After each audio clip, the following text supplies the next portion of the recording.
Hello again. This is part 3 of my Cameras in the Classroom series. So I wanted to talk to you today about the possibility of this being a Big Brother situation. It's really funny. I read an article back during our gubernatorial race here in Arizona for governor, and they said, who knew the GOP would be okay with Big Brother? And they talked about what it would mean to have cameras in the classrooms. Teachers should be held accountable for what they do and say, but they also should be allowed to do their jobs rather than spending far too much time dealing with disruptive kids. So is this situation for disruptive kids? Is it for radical ideals? What are we putting cameras in the classroom for? What is our actual reason? Interestingly enough, during COVID, and I'm going to say during COVID, because we had situations where the state shut down the schools and the governor shut everybody down, sent everybody home, and we had what was called remote learning, right? You guys remember that.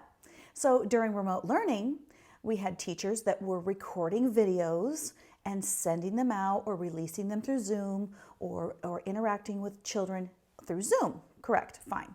Not a big deal. That's fine. But then when we went back to kind of a hybrid learning, we had teachers that were recording themselves in the classroom so that some students who were remote could get those videos and the students who were in person could see them teaching.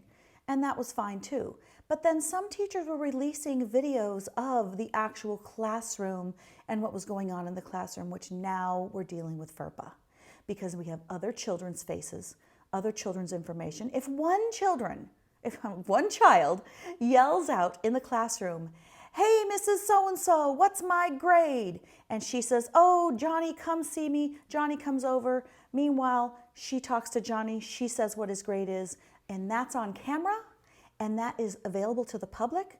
Now, other people have access to his educational records, and it's inadvertent. People don't mean to do that, but it will happen. Cameras in the classroom, hotly debated. Not really sure where I stand on this issue.